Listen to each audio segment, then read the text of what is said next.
Thank you for joining us, Donna. You're here as Aboriginal Liaison Officer for Core Community Services, and we're here just to have a bit of a chat about, I guess, yourself, your heritage, and to get to introduce yourself to the community, but also to, we'll show this to all core staff as well, so they really get to know about you. Before we start, would you be happy to do the welcome or acknowledgement to country? Yes, I would. Yep. Okay, I'll just start off. I'd like to acknowledge the Ganagara, Darrell and Thurl people, who are the traditional custodians of the land in which core community service. I would also like to pay respects to elders, both past and present, of the Ganagara, Darrell and Thurl nations, and extend that respect to other Aboriginal people present. Well, thank you very much. I guess the best way for us to get started is, can you tell us who you are? Tell us about yourself. Okay. I was born and raised in the local Liverpool area. I've worked in non-profit organisations most of my life. I have just over 20 years experience in servicing my local community to which have disabilities, mental health or AOD issues, supporting individuals and family units in opening pathways in mainstream or non-mainstream communities to enhance better choices, so they live a happy life and be able to live independently and have some stability. I've also been employed with Core Community Services as a new Aboriginal Liaison Officer. I'm passionate about my Aboriginal culture and heritage. I'm no expert by any means, but I'm always learning new things. I guess you're an expert in your heritage as well. Yeah. Okay, we can always have things we learn, but it's really good for us to say. So when you're talking about your heritage, you'll be able to tell us about that. Like, where's your family or your mob from? Okay. I'm a proud, strong Aboriginal woman from Gamilaroi and Wiradjuri nations. So I represent both my parents. My mother's Gamilaroi and my father's Wiradjuri. My mother's from Coonabarabran and my father is from Narrandera, so down Wagga Way. Oh yeah, I know Coonabarabran. I spent a few years out in Narromine myself, and all that area. So the country's an interesting place. I really enjoy it. I learnt so much. I thought I went out there with lots of like I knew things about Aboriginal heritage and the culture, and then when I went out there and I actually sat down and chatted and talked, I guess I realized how naive I was as someone in his early 20s. It was fantastic. I absolutely loved being out there. It's a great experience. So how long have you been in this Liverpool, like the Sydney Southwest area? Have you always grown up here, or were you born out in Coona? Yeah, I've grown up here, but I've worked out in the outer western suburbs, Mount Druitt, Penrith area mainly. Yeah, so now to help my own community. Do you ever go back to where like your family's from and stuff like that, and out west or down south? Yeah, I do sometimes, but it's only through sorry business, unfortunately. Yeah. So so somebody who might not understand what sorry business means, could you explain that just a little bit further? It's when we have like a death in a family. It's when we do.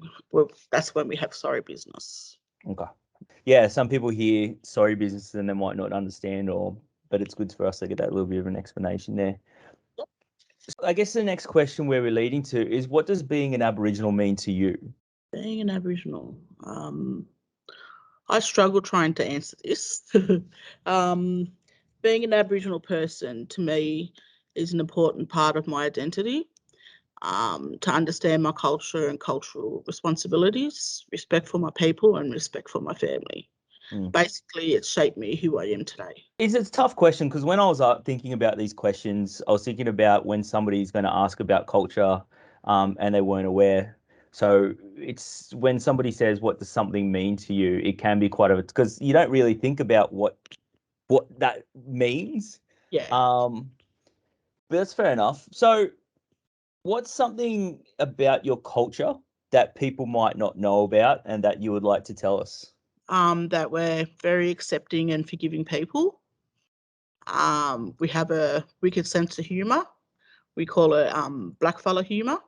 Yeah. Yeah, we're not as scary as what people like, what we're stereotyped to be. Yeah. And that's something that I learned. Like I said, I went out west pretty naive, and I came back. I realized a lot of the stuff, and that blackfella humor that you said about, it's it's great. But if you're the center of their jokes, then it's not as sometimes I was that white fella out in there, and then it was great humor. So in regards to culture, Mm-hmm. we were talking about something about the culture. So you guys are really forgiving, really open. Can you explain how that happens? Like how if somebody wants to see how open and forgiving you guys are, like is there certain traditions or is there a certain way that you guys show that? I guess it's just based on the individual and like what traumas people have been through, like in their lives.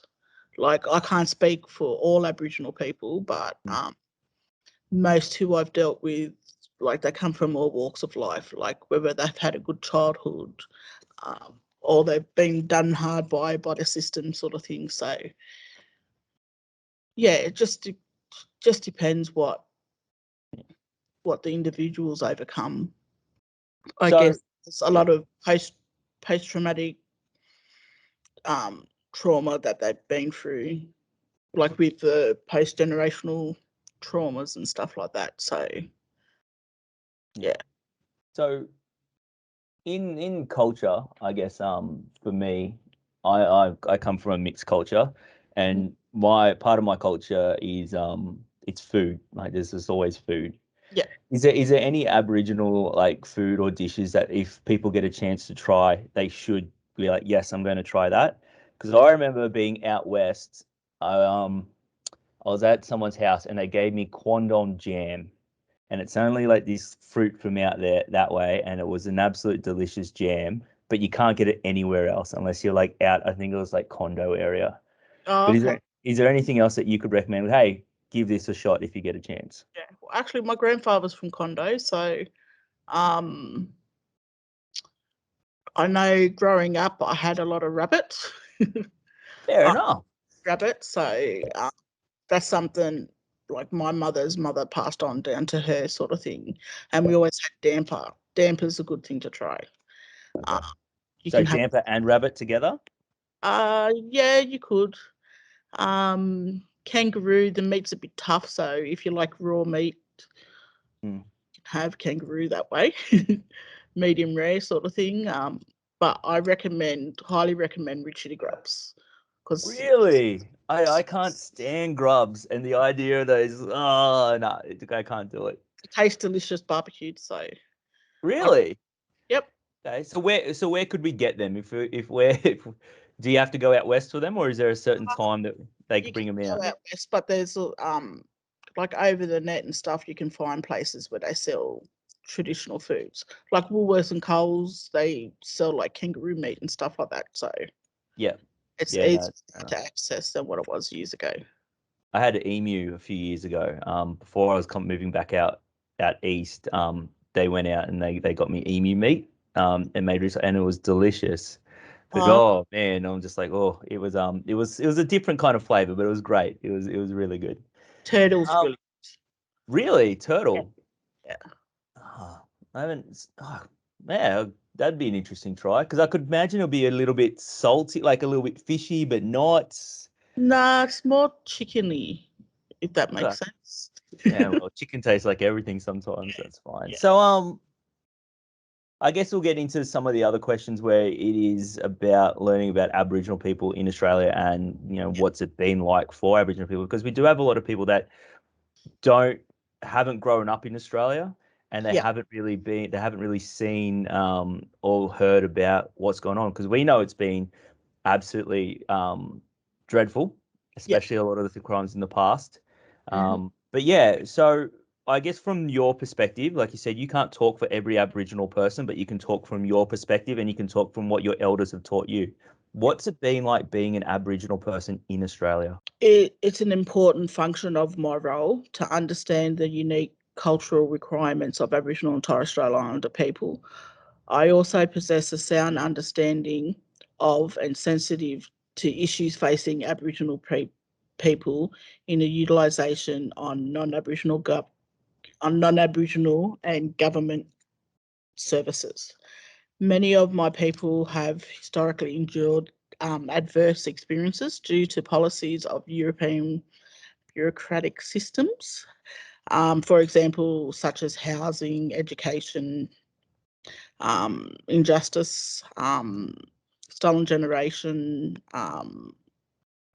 and land. Being an Aboriginal person, I'm aware of the inconsistencies of not getting the correct access to services, specifically developed to service Aboriginal and Torres Strait Islander people. This can be sometimes seen as a systemic way of Aboriginal people to gain access to certain services. Like there's always been a gap. I don't know if it's so much a gap, but a fee for Aboriginal people to utilise services due to like the stolen generation and stuff like that. Do you understand what I'm saying? Yeah, so there's there due to past crimes and Yeah, horrific things that happened, there's that fear yeah. that if they do access services that history will repeat itself, or there is that prejudice. Yeah, And that makes a lot of sense. to like a lot of Aboriginal clients don't feel comfortable unless there's an Aboriginal worker there. They feel more comfortable and know that we'll listen. We're not just a number sort of thing. Yeah, That yeah, makes no, sense. fair enough. So you're talking about you mentioned that the injustice when it comes to things like housing and education. That's something that we just take for granted, Yeah. education, having a house. So can you expand on that a little bit more? Like what has your past generations, what did they go through? Um, Um, well, a lot of my people, I'll tell you about my father. Like he grew up on a mission. They lived in sort of like a tin hut thing that they built sort of thing, and it was always overcrowded. Um, they were lucky to have like running water and stuff like that. Like they wow. and everything from the land sort of thing. So that was their way of surviving. They didn't grow up with electricity and stuff sometimes. So Mm, like they've really struggled. Whereas today we have like a roof over our head, 5 bedrooms, hot water when we mm. want and stuff like that. Yeah. Yeah, it's amazing how what it was like back then. Like I couldn't picture it. Yeah. Uh, And with the education, like a lot of it had to do with like segregation, um, how um, how do I say it? Like Aboriginal people weren't allowed to go to certain parts where non-Aboriginals were. Um, we had to have like a consent form to go off missions, um, wow. to be able to work and stuff like that. So, like in our own country. So, Yeah. Yeah, you were always here. It's not like it's not like you came to us, we came to you, which is yeah, we're it's, still in the constitution. We're classified as flora and fauna. We're not classified as people. So, yeah, that was when I learnt about that as a teenager, I couldn't fathom the idea that somebody that's a human yeah, not be classified under the same thing. So that just that didn't really I didn't quite understand what was going on. And I guess it's a whole thing about we can educate ourselves so much, but we won't really 100% truly understand because we hear things about segregation and you hear about it overseas, in America, you hear about it over in Africa, but then you don't think that it might happen in your own country, and then you have chats like we are now, and you're like, this didn't happen that long ago. yeah, Like it's exactly. not it's not like it was So, like 300 years ago. Like and they also had like freedom rides here. Like my grandfather, he worked alongside Bill Ferguson. Um, to fight for the right to vote in our own country. So, and that what didn't happen till 1967 referendum. So that's not that long ago at all. it isn't. So we're still trying to open gateways for Aboriginal, so to speak. So has it improved? And we know it's not perfect right now. I'm the first to put up my hand and say it's not perfect, but in the past few, I guess, years, decades, has it improved? It's improved. We have a long way to go. Yeah, still a long way to go. Of course. And, I guess having people like yourself on board, chatting with us and, within these organizations, providing this education is, I guess, it's a really great step to move on. Yeah. Awareness is the biggest part too, because like in this 1970s, like we've got more leeway this day than what we did back then. Yeah, but we still need a bit more. We still need more. Not a bit more. But so what's it like being an Aboriginal in today's society? In today's society. Yeah. Like, are they still those prejudices? Yeah. Things such as racial profiling and stuff like that still happens to this day. So so when you talk about racial profiling, I guess we come from, especially core community services, we deal with a lot of I guess humanitarian refugees, and people racially profile them as well. So when we're racially profiling Aboriginal people, when Aboriginal Torres Strait Islanders are being, I guess, racially profiled, what is that profile like? I understand it's quite negative, but what do people perceive? It's more stereotype that like we're all we're uneducated, we're can't be civilized, we're thieves, you can't trust us, that sort of stuff, basically. And everything you've told me about your culture is absolutely different to that, where you're not thieves, you're actually really welcoming and kind culture. And everything I've learned. Yeah, I think the fear of wanting to know us, that's what stops a lot of people. The next question that we had. So what can be done?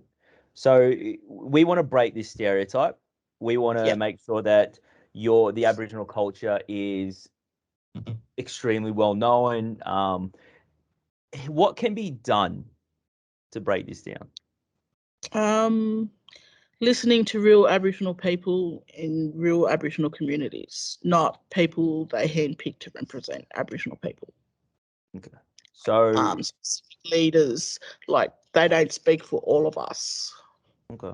Like I said, when I speak about my cultural heritage, I can't speak for all Aboriginal people, just from my experiences. So, like, every community go through different things, like at different times. Like we all just don't go through the same thing. Okay, so you're saying we need to access the community, the local community.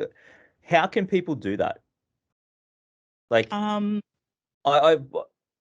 give you an example. So for me, I used to work with the youth services, and one of the best ways that I actually got chatting to some of the Aboriginal Torres Strait Island kids was I just asking where their mob was from, and then that really just started that conversation. So it's not just teach me something; it's just like, hey, where's your mob from, and really showing interest.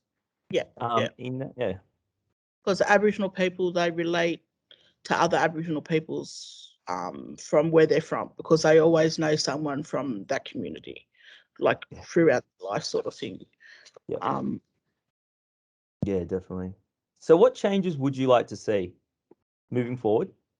Moving forward, in a perfect world. So that's what we want to go for. We want to go, like, in a perfect world, you and I wouldn't have jobs because the community services wouldn't be needed. That's true. A realistic treaty for my people. That would be. So what does a realistic treaty mean? Like, so what's the current treaty and what's a realistic one? There isn't a current treaty. Okay. Sorry. Yeah. So what's involved in a realistic treaty then? Just acknowledgement of that we're First Nations people, really. First and foremost. So Yep. yeah. Okay. So there is, I guess, what can we do? So other cultures, what can we do to show, I guess, everyday, like an everyday procedure, like the respect and what could we do? What could we do better as well?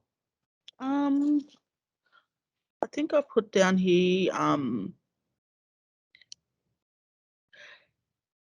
to develop an achievable RAP plan for our organisations and to have Aboriginal community input into our organisations' RAP plans also. So So RAP plans, do you just want to explain that a little bit more? reconciliation. Okay. Yeah, just more providing cultural awareness courses so that every culture from every background have an understanding of what Aboriginal people do go through. Yeah. And I think all non-Indigenous workers should be having that training also. I think I 100% agree with you on that one. I think it's really important. If we want to help everybody, then it's really important to understand where they've come from and what's gone on, because you can't help someone if you don't really understand. And especially if you like culturally appropriate as well, it's really quite important to teach that. So that's like when I talk to like other ethnic groups, like I ask a whole lot, and you find out that you have so much in similar cultures. It's sort of like surreal. Yeah, it's pretty amazing. When you start comparing, like I don't like to use the word comparing cultures when you start talking about cultures. And once you really start having that open, it's really about having an open dialogue, because I found a lot of people just don't want to listen sometimes. Just like, nah, don't want to listen. You just put it there. But when you have that open conversation and people start talking and people start really opening up, then you start to really understand. Yeah, ethnic groups understand more what us Aboriginals go through than any other, because they suffer the same thing, like racial profiling and stuff like that. Yeah. So, can you explain to, I guess, whoever's viewing this video, what does NAIDOC Day mean, and the importance behind it? Okay. I've put down. Sorry, I'm just going off from what I've answered. That's all good. That's why I gave you the questions early. Make sure I don't forget anything. The NAIDOC theme, Hill Country, calls for all of us to continue to seek greater protection for our lands, our waters, our sacred sites, our culture and heritage from exploitation, desecration and destruction. So the importance of what the land really means to us, because we live off it. We've lived off it for over 40,000 years. Because you're the oldest known, like Aboriginal and Torres Strait Islander are the oldest known cultures, like in the world, which is absolutely insane to think that we basically said that no one existed here 200 years ago. Yeah, and it's been happening for quite a few years. Why is it important for us to celebrate it? It's mainly educating the broader community about our culture and heritage, why it's so important to us. And it's not just a specific day, it's the whole week. Yeah. So we get to share like our cultural traditions, like show how important dance, music, art, just basically everything attached to us, like so that we can showcase, so we can show how proud we are of our culture and heritage. So, unfortunately, right now during NAIDOC week, we are in another lockdown, which is not as fun as it seems. What's something that people can do to educate themselves and to celebrate Aboriginal and Torres Strait Islander culture? look on the net. I could suggest, because everyone lives off the internet these days. Just search, do a lot of research on Aboriginal culture and heritage. Like, a lot of it's really, really educational, and you get to see what sort of relationships we have with our people, and how much respect is a big thing, like especially respect for our elders. Just, yeah, stuff like that. Like music, when we've got so many young, talented Aboriginal artists, whether it comes from music or doing arts, you name it. Like, we have a lot of how do I say it? People in our communities that are making something of themselves, like role models. Yeah. So just learn. Yep. So I'm going to ask you a question that I haven't put on the list because I thought of it just now, which is going to be really, really fun for you. But it is flowing on from my last question, so that's okay. So I've got toddlers, and they're making lockdown incredibly fun for me. Yeah, incredibly. What's something that I can do during lockdown with young kids that I can, like, is there TV shows, is there books that I can read that can show them about the culture? Okay. Or is there something that you guys would do in your culture as, for young kids? Okay. Well, we have NITV. That's on pay TV, I think, and normal TV as well. That has a lot of cultural and heritage stories. Like, they have Dreamtime stories and shows for kids also, and cartoons. Yep. What else? Is there any good books, like children's books or children's stories, that if I can find them, it's worth reading to? There are The Rainbow Serpent. That's the perfect one. And there's another one. I was just trying to search for the name of it. When I think of it, I'll let you know. There's also a lot of movies. Watch. A couple of my cousins are stars in their movies also. Wow. And stuff like that. So That's awesome. Well, I want to thank you actually, before I end, is there anything else you'd like to tell us about NAIDOC Week, your Aboriginal culture, Torres Strait Islanders? Is there anything that we haven't touched on that you feel is really important to tell us and tell the community? Not really. Just don't be afraid to approach us, because we're very approachable people. Don't believe everything you hear or see on TV or the news. Yeah. Yeah. All right. Well, thank you so much for your time. I really appreciate it. It's been great talking to you. And I can't wait till we can actually all meet together and do some actually in-person stuff. Yeah, sounds good. Okay, bye.